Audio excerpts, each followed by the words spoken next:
palabra el diputado Mario Negri. Sí, señora presidenta, con el riesgo obviamente de repetir algunas cosas que a lo largo de tantas horas se han manifestado con mucha precisión, solamente pretendo que quede el testimonio de temas que marcaron un punto de inflexión en los 12 años que va a cumplir en el gobierno lo que se denomina los autores del nuevo modelo de la Argentina, vinculado estrictamente a un modelo de presupuesto, partiendo de la base que estamos hablando de la ley más importante, que no solo calcula recursos y gastos, sino que después, obviamente, debe ejercer el papel más importante del Parlamento, cuál es el del control de las cuentas posteriores a la ejecución de las mismas.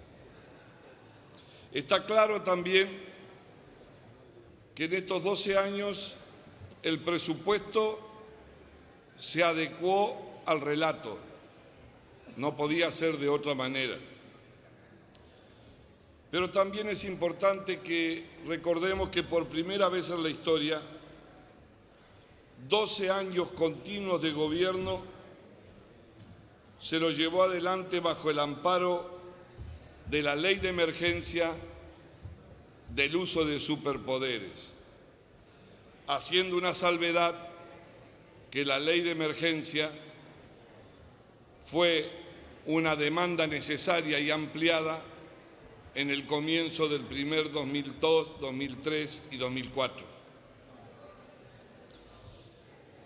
Acá había un presidente de bloque del Partido Justicialista muy conocido, que estaba en la Comisión de Presupuestos, Jorge Maskin, recordará, que siempre tenía una frase que decía lo siguiente: dame el índice de inflación y en 3 artículos te daré el presupuesto que quieres. En el primero dice, va el monto de los recursos calculados sobre la recaudación pasada multiplicada por el índice de inflación. El artículo 2, la felicidad de la Argentina, distribuyendo, y decía ahí el artículo 3 de forma. A ese apotegma de Maskin yo le agregaría un cuarto artículo que iría antes del de forma. Dame esos elementos y dale todos los poderes al Ejecutivo para que sustituya al Congreso y que haga lo que quiera. Y con eso cerraríamos lo que fue el modelo del manejo presupuestario.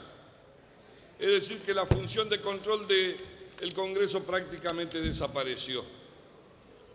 Se caracterizó la vida presupuestaria de estos 12 años por la emergencia económica, la discrecionalidad, el uso de los decretos de necesidad y urgencia, con la habitualidad, aunque no fuese necesario. Vale un ejemplo de cómo la discrecionalidad concluye esta década.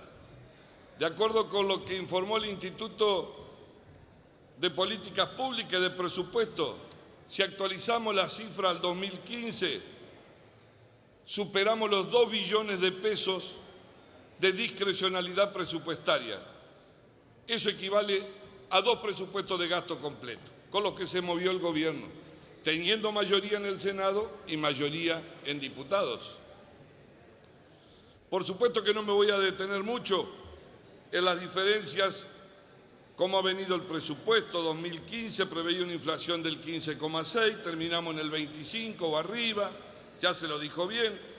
Los gastos se preveía un incremento nominal del 17,5, terminamos con un aumento del 39, bastante desfigurado de la realidad. Se preveía un saldo comercial de 9.200 millones de dólares, terminamos con un saldo de 1.600 millones de dólares. Un desajuste considerable entre el presupuesto aprobado por el Congreso y el que se ejecutó. Se preveía un crecimiento del 2,8, terminamos en 0. Se preveía un déficit de 49.500 millones, terminamos en 247.000 millones. y las modificaciones instrumentadas, obviamente, que fueron necesariamente por DNU. Promulgación, modificación, ejecución de la mayoría, casi sin rendición de cuenta del gobierno. Por otra parte, tuvo una característica procíclica, con un comportamiento procíclico. Aceleraba los gastos cuando subía la actividad económica y lo ralentizó cuando bajaba la actividad económica. En los momentos de mayor ingresos no constituyeron un fondo de emergencia ni un fondo anticíclico para el momento de la vaca flaca. Y eso lo caracterizó muy bien. Los subsidios en tarifas se desmadraron y estuvieron basados no solo en la aceleración de lo mismo, sino en la inequidad de la aplicación durante todos los años. Por eso, ante la construcción de este relato, números que evidentemente han sido falsos o que fallaron en los cálculos, el gobierno tuvo que recurrir siempre a mecanismos discrecionales. Prorrogaron poderes delegados excepcionales, aún cuando ya no estábamos en estado de emergencia, pero igual lo hacían, se acostumbraron. Y todos sabemos que la emergencia es una situación de excepcionalidad, lo tiene dicho la propia Corte Suprema, cuando sufre una agresión la sociedad. Lo transitorio lo convirtieron en permanente y terminó durante 12 años con facultades delegadas por la mayoría del Parlamento. Gobernaron los 12 años presupuestariamente con un decisionismo presidencial que prácticamente dejó a un costado la ley. Lamentablemente acerté, no se necesitaba mucho, cuando ya dije en el 2004-2005 que el peligro de la emergencia convertida en habitualidad lo iba a llevar al gobierno a tener un pecado de gula. Y eso fue lo que pasó. No hacía falta ni siquiera DNU, los dictaban igual, aunque no hubiese necesidad de urgencia. Desde el 2007 se dictaron 83 DNU, 43 decretos delegados y 13 fueron ampliación presupuestaria. Es decir, que se debió modificar el presupuesto casi 2 veces al año. Solo una vez, en el 2006, se amplió el presupuesto por ley. Después siempre fue por resolución administrativa o por DNU. Presidente, están terminando la década con una estimación de recursos sin un tipo de cambio real, sin un incremento real de los precios, sin saber cuál va a ser el nivel de actividad, sin tener una visión correcta del contexto internacional, rechazando el viento de cola y diciendo que eran autores propios en su momento del crecimiento, ahora echándole la culpa a las corporaciones cuando el viento de cola no viene a favor. La inflación lo llevó en un maridaje que casi lo ha puesto al borde del abismo entre la realidad de lo que paga la gente y lo que el gobierno dibuja. El crecimiento del PBI está lejos de la realidad. La devaluación tiene distintos nombres y estamos terminando cepo de relato, cepo de recursos, cepo de dólares, cepo y cepo en la economía. Señor presidente, solamente quiero decir 2 cosas por el tiempo que queda. Los antecedentes indican que en los últimos 7 años el gasto fue ampliado un 25% del promedio, es decir, más de 200.000 millones, 4% del PBI, 3 veces más que durante los primeros años del gobierno de Néstor Kirchner.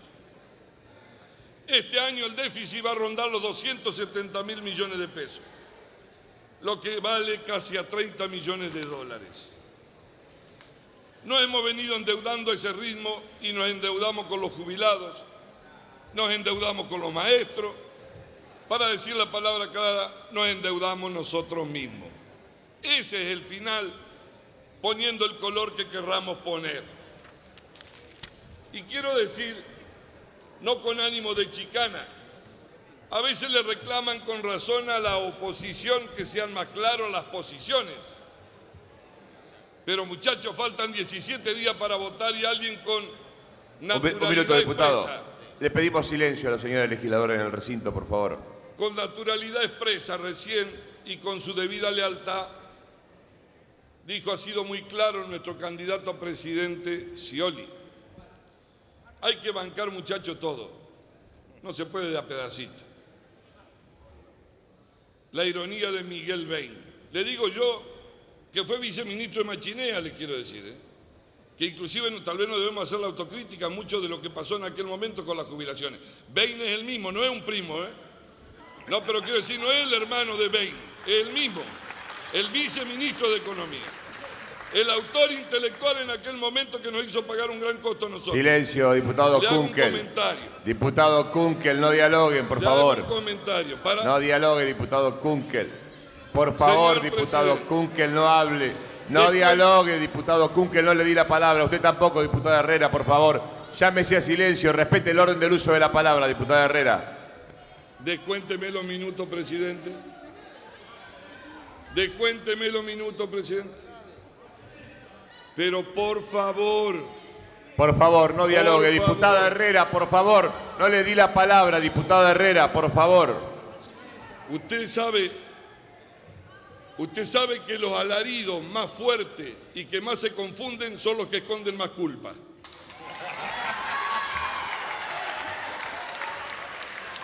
Hace unos días en un almuerzo, Miguel Bain se juntó con unos empresarios, muchos eran amigos de Menem, y le dijo, ¿saben una cosa? En este almuerzo, muchachos, hay más reserva que en el Central. Yo pensé que le iba a contar otro chiste. Digo esto para que en los cierres de los discursos tengamos cuidado, tanto nosotros como ustedes, con no meternos en el embudo de la felicidad y saber, muchachos, que no se compran las cosas enlatadas, porque nadie es dueño de la historia ni de la verdad. Todos son resultado de un proceso, de aciertos y de errores. Miguel Bain es el mismo que estuvo antes, es el que está ahora, el que quieren esconder y el que los va a mandar. Señor presidente, para terminar, cuando nosotros dijimos, y muchos lo han repetido, que no era oportuno discutir el presupuesto ahora, no obedece a lo que dijo un diputado preopinante, está muy lejos de eso, de que los presupuestos no son objetivos, de que qué tienen que esperar al próximo presidente. En cualquier país del mundo se supone que aunque uno no esté de acuerdo tendrá un perfil del modelo de presupuesto que va a hacer para su administración. Quiero recordarle que en el 83 Alfonsín demoró 8 meses para aprobarle el presupuesto y no era el Partido Demócrata de Alemania, eran otros que estaban acá, 8 meses lo tuvieron colgado. Quiero decirle que algo se hizo como referencia bien, salvo la reelección de Menem, que continuó él, el presupuesto fue en simultáneo. Y Duhalde, cuando Néstor Kirchner le aprobó el presupuesto 5 meses antes. Después los cambios presidenciales se han aprobado 2 meses después, 3 meses después. Y la prórroga de los impuestos llegan hasta el 31 de diciembre. De lo que se Diputado trata... Kunkel, por favor. De lo que se trata... Diputado Kunkel, por favor. Ya no tiene con quién pelear, Kunkel. De lo que se trata... Agrégueme otro minuto, presidente.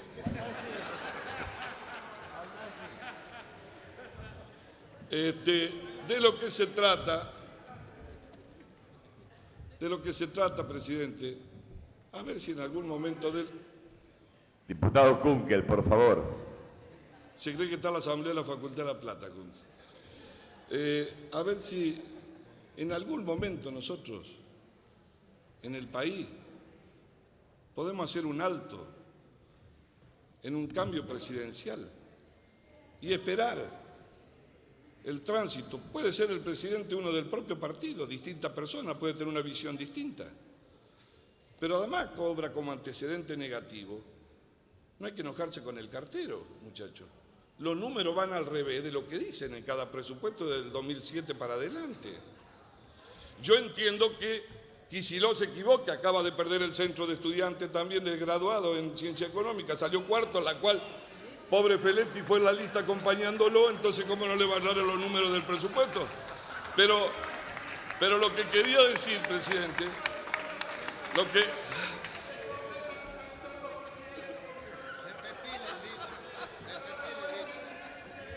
Diputado.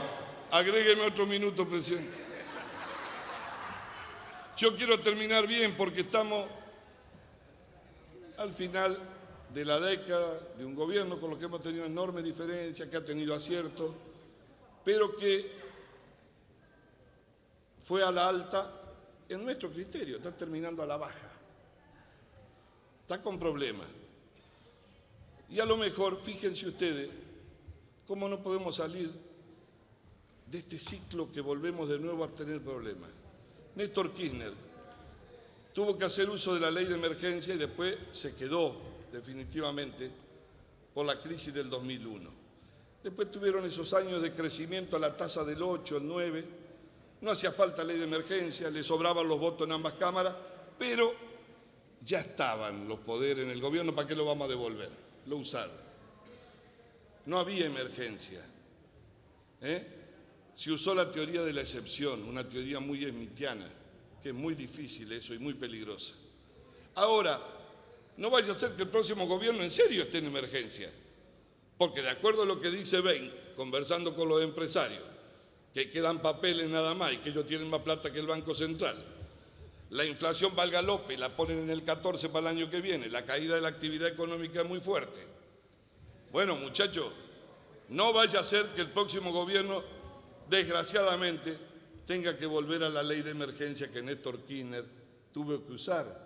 Y eso, desgraciadamente, va a seguir haciendo perder calidad al Congreso en el rol de control y de formación de la ley más importante. Entonces, lo que pretendemos en este final de este presupuesto de 10 años es que no era necesario que ustedes conviertan una escribanía a una institución a la que la controlaban legítimamente con los votos que le había dado la gente. Lo más condenable de ustedes fue la enorme tentación no de votar con lo que la gente les delegó, sino hacer uso de la excepción y no respetar la institución. Nada más, presidente. Muy bien, tiene uso de la palabra.